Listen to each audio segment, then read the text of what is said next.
folks, how you doing? And welcome to Bobster's Pod Blast. And here I am here with a legend, not just an acting legend, not any legend, but a legend of, the Y-Wing type, Mr. Gold Leader, Angus McInnes. Welcome to Bobster's Pod Blast. How you doing, buddy? I'm doing okay. I'm alive and well. Brilliant, mate. So good to have you on here. Honestly, I'm absolutely stoked that you're on here. And it's just absolutely fantastic, especially me being a big Star Wars fan and stuff. But I mean, I know you've did other things as well. So, but what I was going to actually ask you, Angus, is what got you in? I mean, you're not born in Canada. You're born in Canada, aren't you? Oh, yeah. I was born and raised in Motown. I was born and raised 1 mile from Detroit, Michigan, across the border. Right. And we have cars there, too. We build cars just like they do in Detroit. So I was born and raised in Windsor. And Windsor's the kind of place where you either go into making cars or you work in tool and die engineering. Or something like that. And I didn't really want to do that.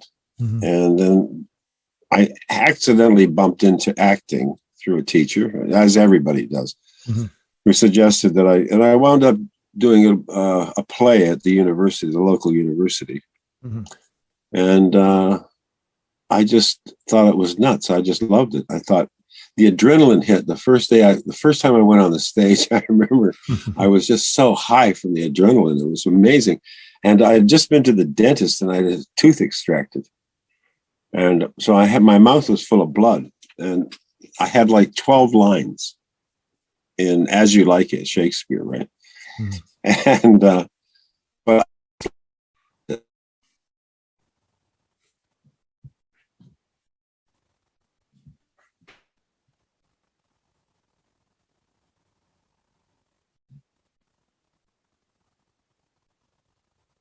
diving, that's it. I'm doing scuba diving, and that's what acting was for me. It was just like, that's what I do now. And then I just sort of bounced from school to school. I went to the University of Detroit. Then I came back to Canada and went to my hometown university, University of Windsor. Mm-hmm. And then I decided to get much more serious and applied for training for a 1-year course at the London Academy of Music and Dramatic Art in London. And so I came over, having sold and begged, borrowed, and stolen as much money as I could get my hands on, and did a year there and decided to stay here and did some theater, did a lot of theater. And one day I got an interview for Rollerball, mm-hmm. Norman Jewison's film, which is now an ancient film. But it's a fantastic movie, actually. Mm-hmm. But I had such a small role. I mean, I had one line. Mm-hmm. In fact, it was actually one word or maybe 2 words. Thank you. Or was it thank you, sir? I can't. Anyway, that's all but I played James Caan's bodyguard. So mm-hmm. I shadowed him wherever he went in the movie. I was there in the background and I referred to myself as the blue blur. I was this guy in the background that was always there. There was 2 of us, another Canadian actor, by the way, Mm-hmm. But but when I was on the set, I just looked around and I just watched this process happening. And I fell in love with cinema. I just fell in love with cameras and the crew and the magic of film and, the permanence of it. The one thing about theater is really nice. I mean, it's electric and you work and, the adrenaline you get from working in front of a live audience and the risk you're taking is such that, it really is stimulating. Mm-hmm. But the work on front of a camera is different, but it's permanent. Mm-hmm. So you have to get yourself into a mindset that says, okay, don't screw this up because there's no coming back and rubbing it out and starting again, or I want to do this better tomorrow. You can't do that. Mm-hmm. You can't go to the director and say, that scene we did yesterday, I screwed it up. So, I mean, I'd really like to do it again. You just go, sorry, you're out of here. It's done. and we're not going back. Case closed. So it requires a different discipline and a different sort of understanding of performance and how the process of characterization works, and then how the transmission of the technical transmission of that. I mean, acting is all about understanding the character and then going out in front of an audience and convincing them that you're that person, or, to the point where they say, yeah, okay, I get it. And they, with your King Lear, or if you're the spear carrier, you got to make people believe you're the spear carrier. Case closed. I mean, that's absolutely true. And same with, in film, you have to be there. You have to be, so the focus it's all about focus, performance and acting. It's about focus, about keeping your focus and concentration. Absolutely. I know where you're coming from. And it's interesting when you told me about, like if you say to the director, I want to redo this scene, it's not really up to, it's like the director's prerogative or the DOP. Like, if they think it looks okay, then, they think it. Well, you can do it on the day. You can do it on the day. The day, yeah. If you do a scene, then you sort of walk away and you come, 5 minutes later, you come back and say, look, I don't like this. I mean, it's like, we can do this differently. And the chances are 9 times out of 10, he'll say, okay, fine. Let's do it. Because the setup's already there. Yeah. And it's another 10 seconds or something. Yeah. So you can get away, but you can't come back the next day or 3 hours later and say, I screwed it up. Yeah.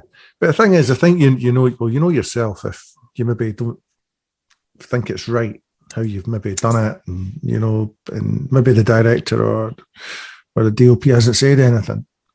And, and then, or maybe once you got it done, then you maybe ask them if you could look at it just to see. And then, but it depends if they're happy with it as well, Angus, isn't it? Or if they think it's okay. Yeah, I don't like looking at it. I think, it's not very helpful. I don't mind. I like rushes. I like going to rushes, but I've been in situations where people play back a scene and you go like, well, I get it, but it becomes too technical then. It's much better just to play the scene and then let the camera watch you. Mm-hmm. It isn't a matter of, doing something and then say, okay, let's watch that back and see, maybe I should move my arm this way. And that's just way too technical and weird. It's like, that's not what, people, you can't go in like an automaton. You've got to go in and just behave yourself and be the person and cut the crap. Absolutely. Now, you spoke about like Rollerball. What was it like working with James Caan? What was it like as a guy? Was he a good guy? Well, it's like working with major stars is there's a knack to it. Mm-hmm. And the knack that I had was just hit the back wall of the set and just stay there and watch, because Jimmy Caan had just come off The Godfather. And this is the biggest film case. I mean, it was just astonishing, and the biggest films to date. And I was astonished that I was, that was a Jimmy Caan fine. But you just sort of, he was fine. He was highly concentrated, real professional actor, really good guy. But, had a real New York swagger about him. And New Yorkers are, I've never really gotten along with New Yorkers. They're a little bit brash for me. And they throw their weight around a bit. And Jimmy was, one of those, New York Jewish guys who was wide and, you go like East Enders in London, they're always walking around and throwing their elbows into your face. He's a good guy though. I mean, but he was also a big star. I had such a small role that, and I was just sort of hanging around. The best I but out of him was a nod during the day. How you doing, kid? It's like, oh, we go to do the job. I'm sitting there going, oh, Jimmy Caan, cool. but you get used to it. It's just, okay. You learn how that you're not going to do anything that's going to interfere with his performance. That's your job. It's like, do your job, but don't make it so that you're interfering with that performance, because he's the money. He's what it's all about. He's the leading actor. So you learn how to work with leading actors, because the films are all absolutely focused on those guys. Mm-hmm. You know, my job is to support them Mm-hmm. and you know, make their world believable. Quite right. You know, it's like a painting. You know, the background has to be as good as the central figure, because if the background is cack-handed, then it doesn't matter how good the central figure is, it's going to throw the whole picture off. So when artists paint, they paint a good background as well as a good foreground. So, you know, they don't just sort of drown out. Absolutely spot on, mate. But it's like, I mean, you've worked on other films as well. I mean, how did you get on Superman 2? Did you enjoy that? Did you?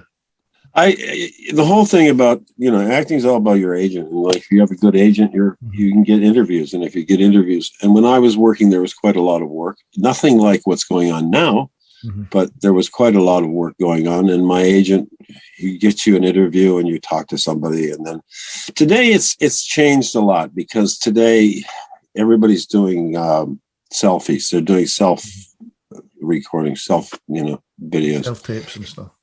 And that's very, very difficult, because it removes the human aspect of sitting down with a director and saying, yeah, it's an interesting project. And you talk to the guy and he talks back, and then you get to understand each other. But if I just stand there with a phone and go, blah, blah, blah, upload it, and the guy sees it, well, there's no interaction there. And so it's become so technical now. The business has become so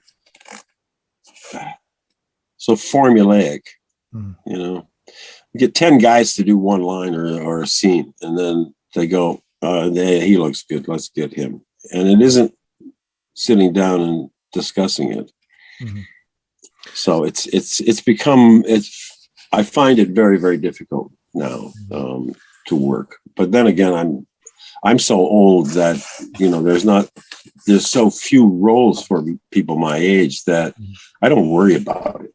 I mean, I don't have anything to prove anymore. So it's like, I'd love to work, but I don't lose any sleep over the fact that I'm not working as much as I should or would like to. You know, it's all about agents and getting you the interview that you need to get.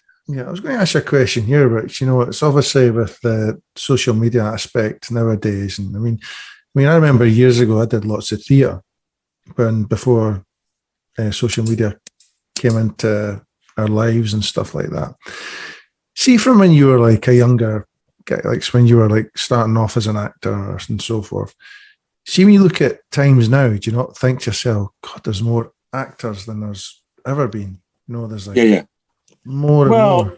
Yeah, but it's not that. I mean, you have to sort of get your head into a frame of mind where you're just better than anybody else is. I mean, I actually believe that. I don't believe that there's an actor that's better. I don't know what that means. I mean, I don't think there's certainly roles I couldn't play. I wouldn't ever, you know, I'd never say that, you know, I could do any role. I'm that kind of a versatile actor. I'm not. I'm a niche actor. I work in certain areas, and I'm certainly not going to play a drag queen. I mean, that's not going to happen. I never would have happened, even when I was younger. I've played a gay guy. I mean, I played a sugar daddy in a pretty outrageous film that disappeared. But, you know, it's just,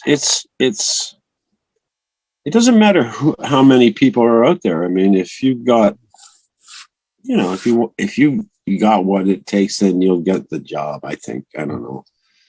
It is hard, but right now there's more work than I've ever seen in my life. I've never seen studios crammed up the way they are right now. They're just, and a lot of them are big tentpole movies. They're big blockbusters. You know, Disney and Netflix are just churning stuff out. Amazon's got Shepperton now, and they're churning stuff out. All the other studios are booked solid. And not only that, at Pine Tree, my kid was working on a film in the autumn, and they had to set up a giant marquee, you know, a studio size marquee.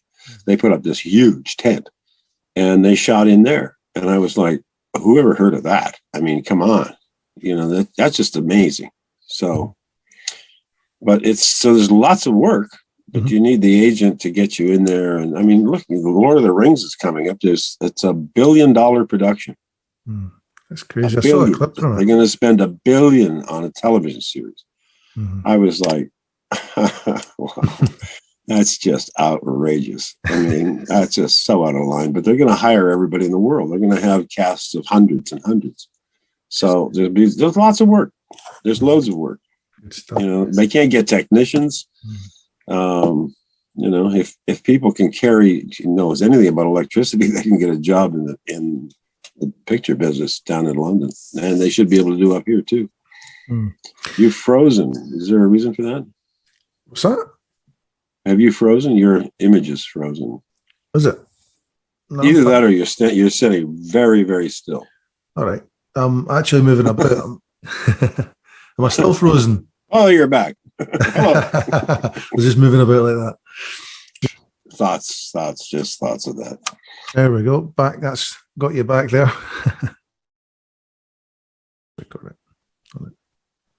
Recording in progress. Hi. So, see, when you first got your part in Star Wars, did you think it was going to be as big as what it was? And, you know, when you saw the scale of it and stuff? No, there isn't an actor. I'll repeat what I said earlier. There's not an actor alive that was in Star Wars, the first movie, who thought it was going to be a big movie. We all thought it was a very small B movie but I loved it. And I thought that it was extraordinary because I was a science fiction fan then, and I still am a big science fiction fan. And I just was knocked out by, you know, the ships were all banged up. They were, you know, scratched and burn marks. And I was going, it's so cool. This is exactly the way it should be. And people were wearing dirty clothes. You know, you almost were rolling around on the ground to get yourself looking a bit more, you know, your uniform really looked like it's been used for a while. And, you know, and everybody was into it because it was huge fun. It was like, you know, we were doing kid stuff. You know, they get in the cockpit and fly this thing. And we're like, and I mean, it was really a dummy, but you were going like, oh yeah, this is like, and it was fabulous. And then it, you know, it disappeared, of course, off the radar, and they went away and did like 10 months of editing. And then the picture was released, and then it just took off, like it blew up. It just went boom. And I remember I was driving through London with my girlfriend on the back of my motorcycle. And, we came up Seven Sisters Road, and there was a cinema, and there was a queue right around the block. And I said, I'm in that movie. And she said, yeah, sure. I'm married to her now. Brilliant. But yeah, I mean, it was just like, it was nuts. And then, of course, it just got crazier and crazier. Now we're sitting here 46 years later. I don't know how long it is, but something like that, 46 years later. And I'm going to an event in Aberdeen tomorrow. And it's Star Wars stuff. I mean, you know, there's a lot of other stuff there, but I mean, Star Wars is still like, you know, we're the guys. I mean, it's quite remarkable. It's just astonishing. And it's great fun. I mean, and also it's a good ethos, you know, especially right now, because you got the dark side rising. I mean, for real. I mean, Vlad the Impaler's out there, you know, it's like, absolutely. And yeah. And like this asshole is running around blowing things up. He's the Dark Emperor, you know, fuck him. Absolutely. So the Alliance, the Rebel Alliance is saying, no, no. They got the flag up, you see. Brilliant. Absolutely brilliant. But the thing is, it's like, I mean, I've noticed as well, it's like, how did you feel when you saw yourself in Rogue One? That was a real kick because I knew about it, obviously, because I mean, I revoiced it. I went down to a studio in Leith and I revoiced it. And we did this most amazing. So they have like 2 huge screens down there, and they did all the footage from Los Angeles. They had a video link, you know. So I was talking to the guys in LA, actually in San Francisco, at the ranch, and they were, you know, they're bringing me all this footage over to us, and I'm just revoicing it. And they were like, yeah, well, try it again. Well, okay, we did 20 minutes. And then I thought, oh, it's really interesting. It's just a fascinating idea but then I didn't really, it didn't go in. And then I got the invitation to go to the opening in London. So off we go to London, and they put it in the perfect place. I mean, come on. I mean, if you're going to put that footage in that movie, that's the perfect place to put it. And I just went, yeah. I mean, come on. It's so good. Brilliant. Absolutely. Yeah, it's absolutely stunning. It was just like, and I still can't really get my head around it because I'm in two movies 40 years apart. Mm-hmm. And same character. And it's like, you go, well, that's kind of weird. It's like kind of strange. I have no hair now. And it's like, but when I did the voiceover, I was astonished because it just sounded exactly the same. Mm-hmm. My voice hasn't altered much in 40 years. Yeah, I think your voice is still the same as what it was. Definitely. Yeah, well, it certainly was then, but that was a few years ago. But I mean, it was great. It was just, it was bizarre. I mean, I suppose I'm one of the few people that's ever happened to in cinema history, which is weird. But I mean, what do you do? Fantastic, absolutely fantastic. After that, I mean, you went and you were in like 3 films with Harrison Ford. You have to be pals. So he's to, Yeah, we got. I met him on Star Wars, and sort of just nodding, and we were in one scene together, the war room scene. But I mean, it was just a sort of, oh yeah, how you doing? And then we worked together on Force 10 from Navarone. I was with them, with that crew for 4 or 5 months, 4.5 months. We worked together in what was Yugoslavia in those days, down in the middle of nowhere in what is called North Macedonia now. It didn't used to be called. It used to be called Macedonia, but the Greeks got pissed off with them, so they changed the name. But yeah, we were there, and then we went all the way through Yugoslavia, and then we shot in London. We shot in the studio, and we shot on Jersey. We shot some stuff on Jersey, and I got to know Harrison really well. I mean, because well, he's a few years older than me, but we were sort of same mind. Whereas 99% of the people on the rest of the film weren't of the same mind. They weren't quite as rock and roll crazy as we were, and it was a fabulous cast. I mean, and it was a hell of an experience, but it was really debilitating. It was a very difficult shoot. Physically and mentally too. But hey, it was a good movie, and well, it wasn't a good movie. It didn't work the way it should have worked. But I got to know Harrison quite well, and then I hung out with him on another picture he did, and then we did Witness together. He just suggested, he said, "Why don't you come to New York and meet Peter?" And I said, "Yeah, okay." So I went I flew to New York I was in Toronto at the time. I'd gone back to Canada. And so I talked to Peter Weir, and I got a small role on it. And then they were very fastidious about the truth of the police thing in Witness. They were, Harrison and Peter Weir were a bit obsessed about factual correctness. A lot of movies, people sort of roll over the facts, the real truth, like how do cops actually behave? What did they do? And all that. And so we had a little problem with the script early on, and the character that I was supposed to play got axed, which was a bit depressing because it was a Peter Weir movie, for one thing. And I was a huge Peter Weir fan. I mean, he's an astonishing director. And I wanted to work with Harrison again and hang out with Harrison and have a good time. And there I was going to be fired. And, well, not fired, but they were going to eliminate my character. And so then about a half an hour after, Peter came to me and said, like, the character is like not going to work because cops don't do this stuff.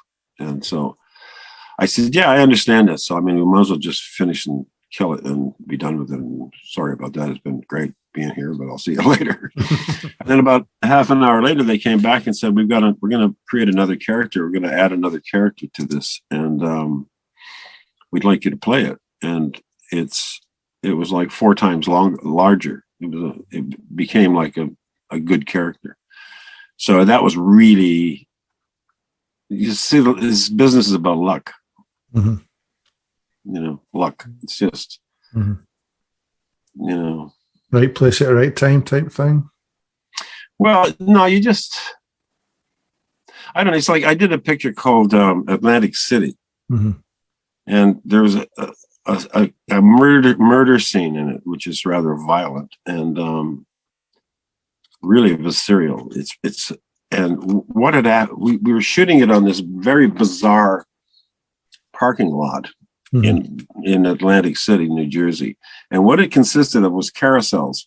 And these were like vertical carousels. They went up like a lozenge, and each one was a tray. There was trays on them. So it was almost like a Ferris wheel, only the cars went up like this. So you'd park your car in this thing and it would take it up. And then the next car would park. And then there was about 6 of these bays on 2 sides. And we did the killing. The whole chase thing came into this. I chased this guy into this parking lot, and he jumps onto a car and then gets carried up, and I follow him, and we chase through this. It's an absolutely astonishing scene. And I kill him at the top with a knife. I kill him. I gut him. But there was a stuntman going to do this scene, and he did the whole rehearsal, this stunt guy, and he didn't look like me at all. Mm-hmm. I mean, you know, he was like 30 pounds heavier and had the worst wig in the world. And so he had just done the rehearsal, and he was stepping off of the tray where the cars parked, yeah? And he tore the cartilage in his knee. Now, the whole scene had been set up. We were ready to go. And Louis Malle came to me and he said, we just lost the stuntman. You know, he's going to the hospital. And we got to shoot this. He said, would you do the scene? And I said, yeah, okay, let's do it. And it just became, I said, on the condition that you get the camera as close to me as you can, because I want to make sure everybody knows it's me that's doing that running and getting almost kill myself doing this. So we shot this scene, and it was just absolutely electric, because I terrified of heights. I just cannot handle them. And but I had to jump and run across cars, and you know, and while this machine is moving and taking us up into the sky. And I remember looking out, I had that knife in this other actor's guts, and I was like shoving it into his guts. And I remember looking over, and I could see this Atlantic City and the sea, and then fuck me, what am I doing here? Kill this guy. So yeah, it was just, you know, it's luck. You know, I got to do that scene because the guy got hurt, you know, and it's just, and also how crazy and stupid you are. I mean, in Witness, they buried me in corn. It was an astonishing scene. And I don't know why I ever did that. I mean, that was like insanity, because I thought I was going to die, literally. I mean, it was the most unpleasant thing one of the most unpleasant things I've ever done in movies or in my life. I mean, but you got to do it. I mean, pull your pants down and slide on the ice, you know, have a good time. Absolutely. You know, anyway, the things you have to do for your art. Yeah, I'm going to say the things you have to do for your art. Yeah, but it's also fun. It's also really a lot of fun. Sounds fun as well. Sounds yeah.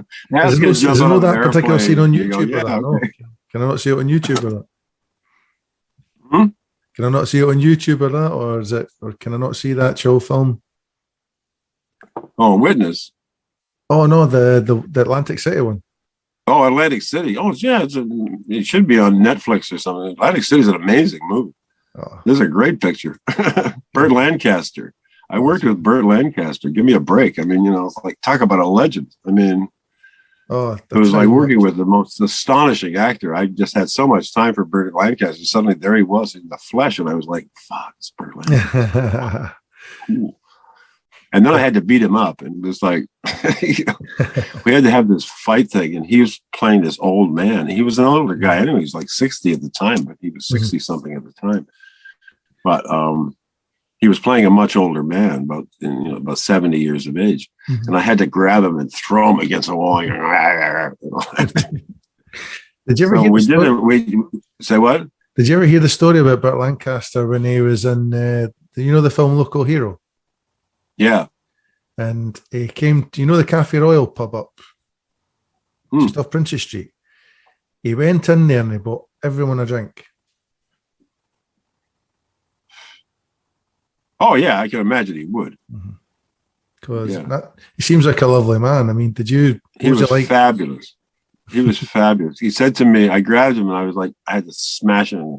And he said, "What are you doing, kid?" And I said, I have to attack you. And he said, "Look, if you're going to hit me, hit me." I said, "Are you serious?" He said, "Yeah." He said, "If you're going to hit me." So we really did it next time. The next time around, we really did it. He said, "That's better." He was great. No, he was a wonderful, wonderful guy. He really was great. But talk about legends. I mean, Burt Lancaster, give me a break. That's something you could always look back on. Something like working with someone like him, who just one of the greats, isn't he? He's one of the greats. Yeah. It's nice when you work with really, really good people. It's just watching somebody like that work. You just go, "Yeah, I see what you're doing. I get it." It's like Max von Sydow, the nicest guy I've ever worked with. I worked with Max 3 times, and he taught me so much just watching him. I just went.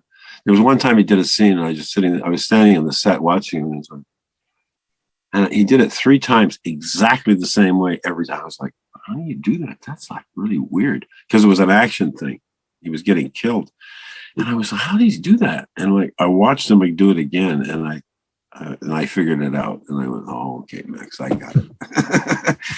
But he was the most fantastic man. Just every time I met him, it was like you'd see him and he'd just give me a hug and say, "How you doing? How's the kids? How's everything?" He was a fabulous guy. Really wonderful man.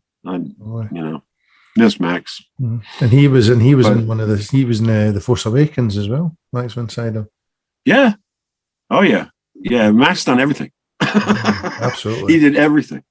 I mean, he only just died. Was it last year or so? Wasn't it? It was last 2 years ago. Yeah. But he was wonderful. I just saw him a few years ago, and he was great. He was, he was getting a bit weak, and he was getting a bit sort of fuzzy, but he was fine. He was just that big smile, and the welcome, and great guy. Seemed like a lovely man as well. Seemed like a lovely guy. But I mean, you also worked with Mr. Sean Connery as well. What was that like? No, I didn't work with Sean Connery. Oh, did you not work with him? No, the whole sequence that I had on that movie was completely without him. He was somewhere else. Right. So I only did the opening sequence of the picture with John Ratzenberger and a couple of other people so we just shot that sequence in a day. There was nothing. And so I was hoping that I'd get to meet him, but nah, that was a bust. Did you enjoy working with John Ratzenberger? He's yeah, but I mean, John was one of the guys. There was a sort of, not a clique. There was a small group of American actors in London during the 70s and 80s, and it lasted for about 10 or 12. And everybody knew everybody else. You'd walk into an interview, a casting or something, and it'd be like, "Oh, how you doing, Jim? How you doing, John? How you doing, John? What's happening? Hey, Rats, what's happening?" We were all we go to the pub afterwards.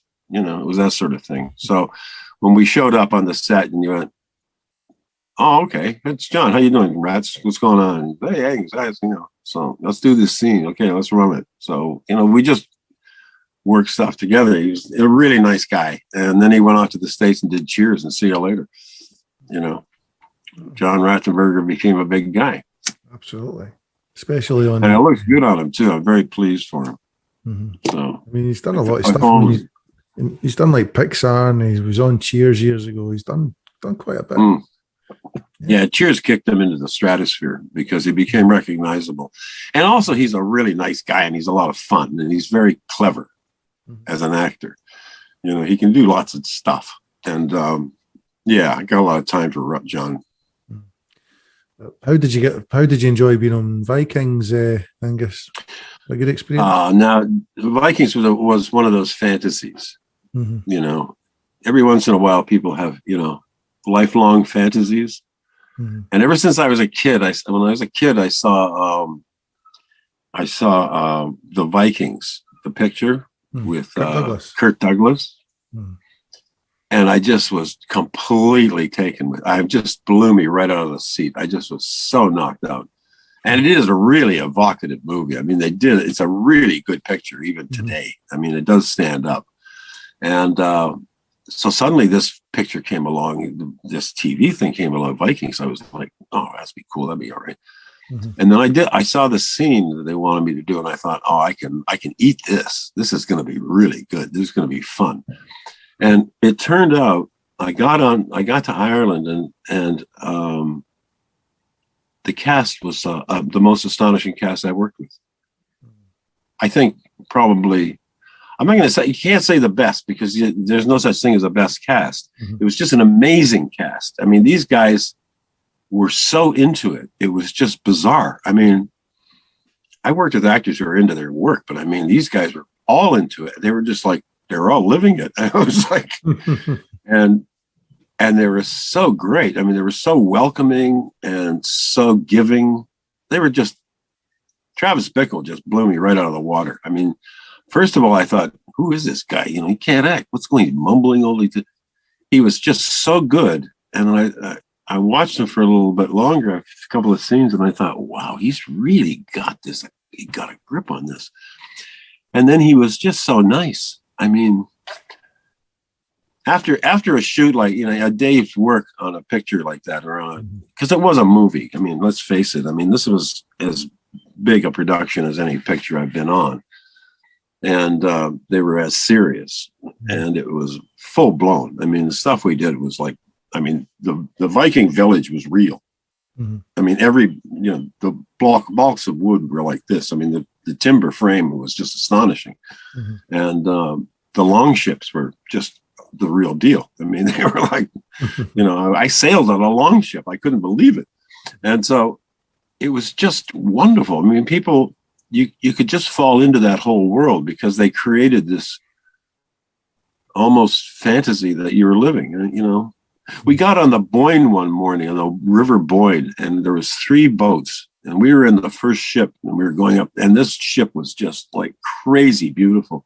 And I'm standing on this ship with this long beard, and I got a sword in one hand and an axe in the other hand, and behind us are 2 other boats, and it was that one of those. It was about 6 a.m, and there was that weird sort of mist on the water, and I was just like, oh man, this is just too good. This is so nice. It was just so good. It was, and the character was wonderful. The character they gave me was I just loved playing him. He was, and I was so pissed off when they killed him because I said, guys, this is such a great gag. I mean, here's somebody that can't be killed. I mean, he should stay in this until, give him, but they only gave me like 2 or 3 episodes. So it was like, I should have been in it for like another year. I honest to God, it was just such a great character. I mean, somebody that can't be killed, this old fart that can't be killed was brilliant. I've lost you again. Oops. Can you hear me? Yeah, I can hear you. Have I frozen? Can't. Yeah, you're too.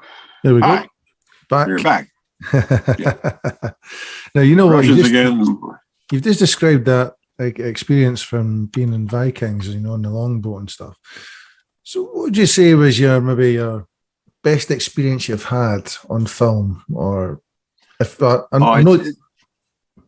No, I know what you're saying. And it's like, it's hard because people have asked me this question a lot of times, several times, and there's 5, 6, 7 real standout moments when you worked on certain pictures with certain directors and under certain circumstances, and they really stick in your mind. Vikings was a joy to work on. Mm-hmm.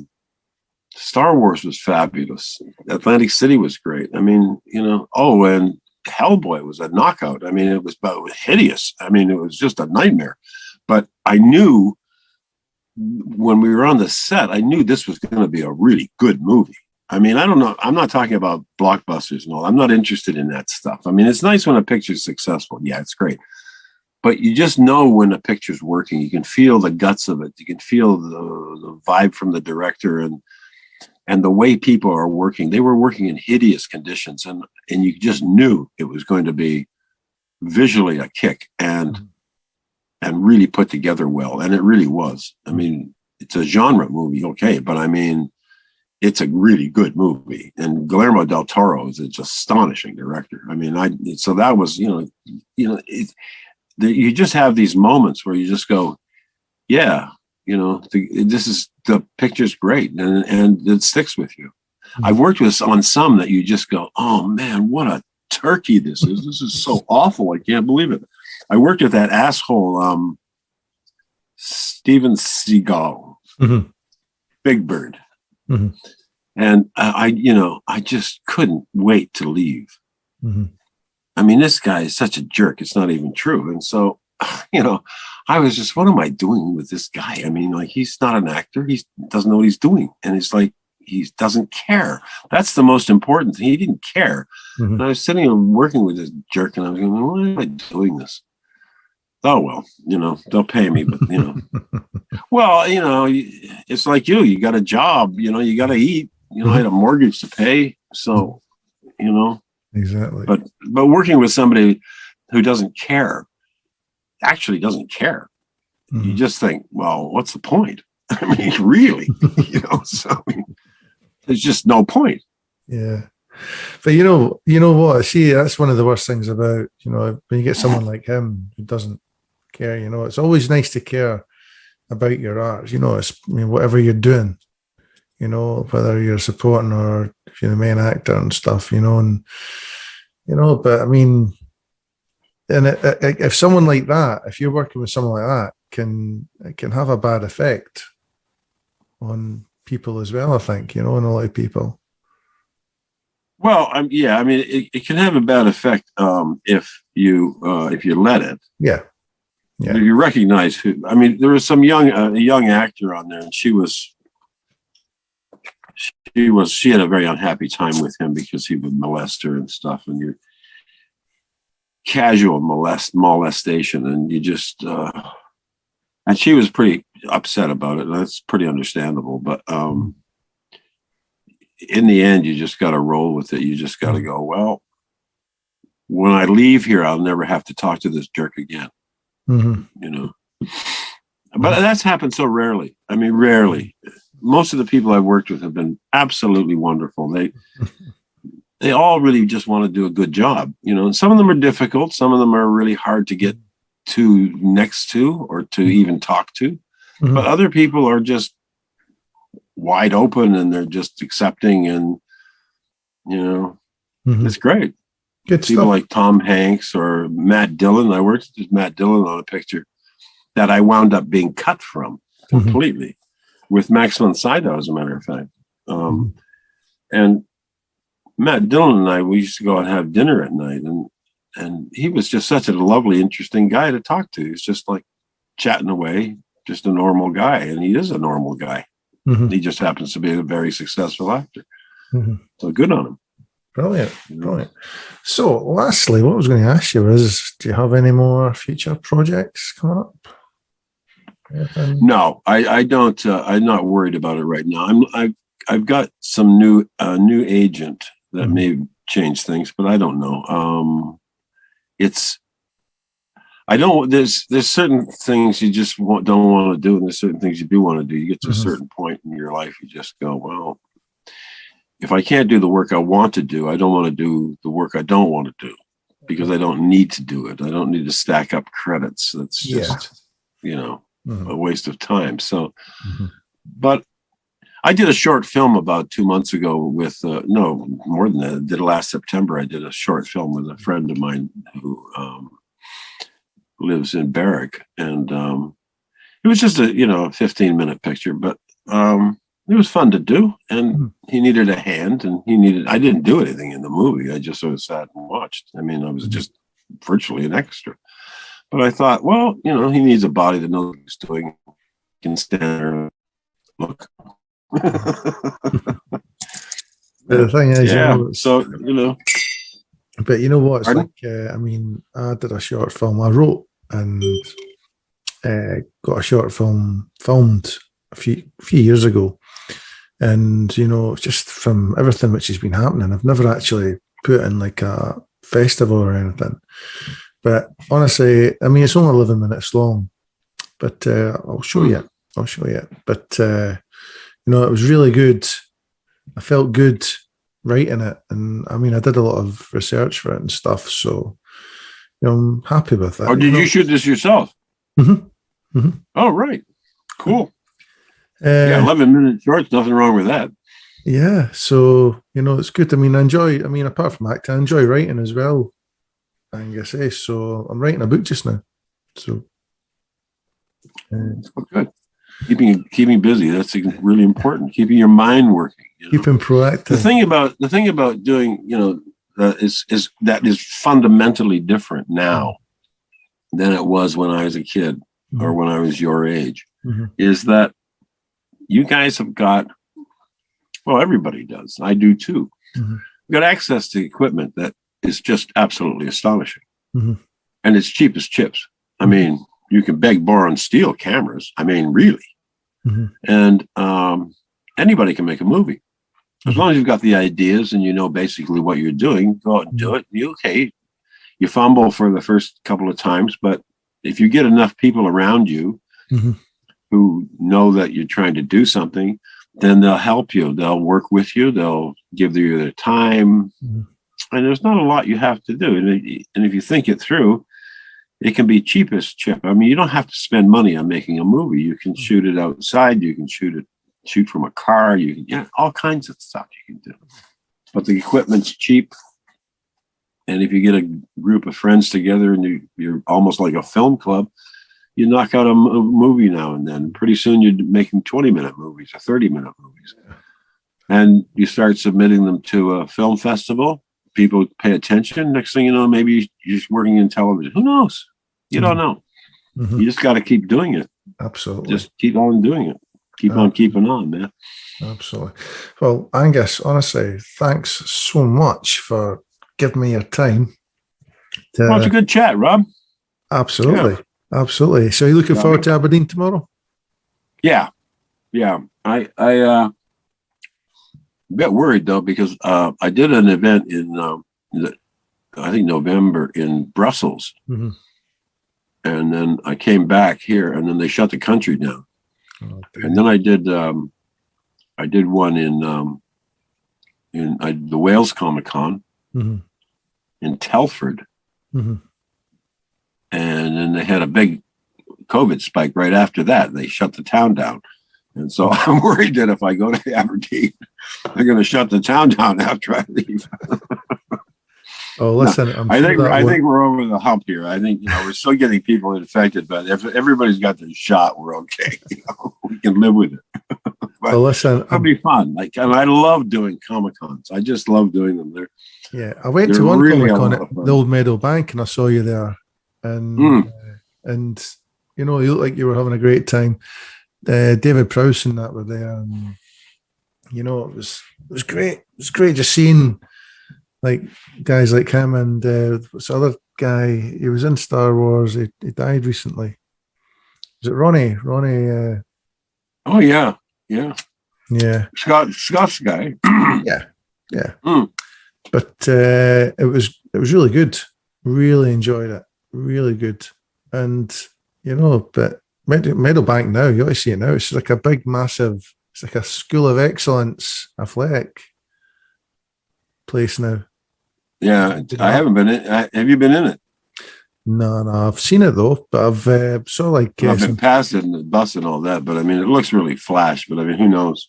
Yeah. It'll probably be wonderful. It'll probably be a great facility. Absolutely. I hope they bring the Comic Con back there, because out in the sticks where it is right now is a bit difficult to get to. Yeah, and it's a lot nearer for you as well, isn't it? It's a lot nearer. Well, I get in a bus and go, but 44 or something. yeah, absolutely. Right, Angus. Listen, I'll let you go, my man. And listen, Okay. I'll have that coffee sometime. Yeah, absolutely. And I'd like to see your movie. Absolutely. Absolutely. Okay. I'll give you a wee shout for that as well. In fact, I'll send it to you. Okay. Okay. But listen, have a great time in Aberdeen. Will do. And all the best to you. And see you soon, my man. See you soon. You go well. Bye, Angus. Bye-bye.